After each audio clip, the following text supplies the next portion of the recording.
பெத்த மனசு சுத்தத்திலும் சுத்தமடா,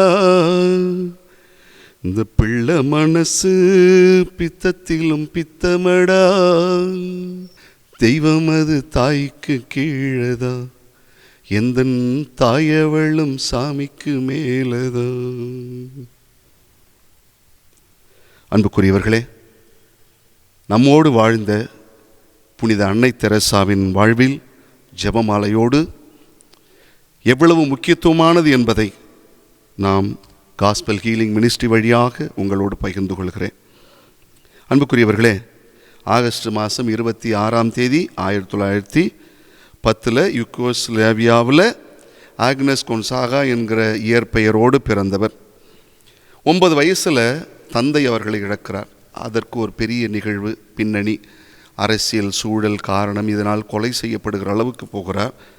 அதற்கு பிற்பாடு 1928 செப்டம்பர் 26 லோரேட்டா மடத்தில் போய் சேர்க்குறாங்க. அதற்கு பிறகு கல்கத்தாவுக்கு வரணும், வெளிநாட்டில் போய் பணி செய்யணும், இந்தியாவுக்கு வந்து பணி செய்யணும்னு ஆசைப்பட்றாங்க. அதுக்கப்புறம் அவங்களும் ஜனவரி மாதம் 6 1926 இங்கே வராங்க. வந்தவங்க தெரசா என்கிற பெயரை மாற்றிக் கொள்கிறார்கள். அதுக்கு எதிராக பின்னணியாக இருந்ததுன்னா குழந்தரசம்மாவினுடைய ஒரு ஆன்மாவின் வரலாறு என்ற புத்தகம் அதுக்கு ஒரு மிகப்பெரிய பின்னணியாக இருந்தது. தெரசான்னு மாற்றுறாங்க, ஆசிரியர் பணி செய்கிறாங்க.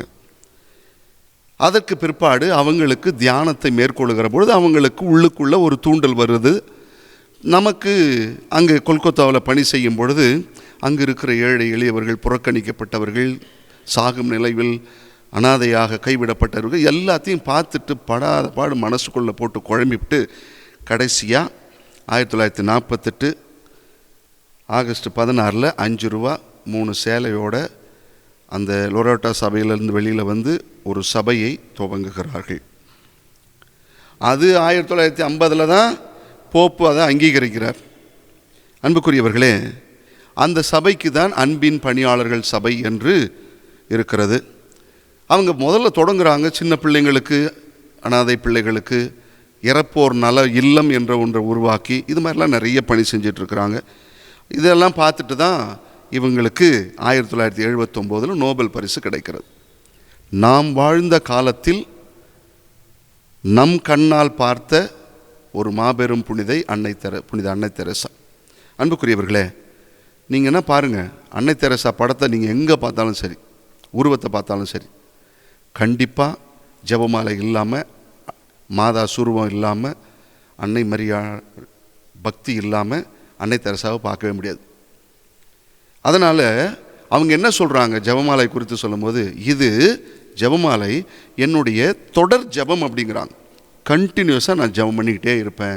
என்னுடைய தொடர் ஜெபம் எதிரான ஜெபமாலைன்றாங்க. அதோடு மட்டும் இல்லை, என்னுடைய மக்கள் பணியில் இயேசுவோடு இணைந்து இந்த பணியை செய்ய நான் மாதாவை துணைக்கு அழைக்கிறது இந்த ஜெபமாலை வழியாக அப்படிம்பாங்க. மாதாவை துணைக்கு அழைச்சிக்கிற அந்த ஜெபமாலை வழியாக இயேசுவினுடைய பணியை நான் செய்து கொண்டிருக்கிறேன் அப்படின்னு சொல்லுவாங்க. இன்னொன்று சொன்னாங்க, அதாவது நகை கடையிலலாம் போட்டிருப்பாங்க ஹால்மார்க் அப்படின்னா என்னங்கிறது பெருசாக தெரியல. ஹால்மார்க் அப்படின்னு ஒன்று போட்டிருப்பாங்க. அதுக்காக அவங்க என்ன சொன்னாங்க, சபையில் இருக்கிற அத்தனை பேருக்கும் சொன்னதுன்னா, ஜெபமாலை தான் நம்முடைய சபையினுடைய ஹால்மார்க் அப்படின்னாங்க. அதுதான் நம்முடைய தனித்தன்மை என்று சொல்வார்களாம்.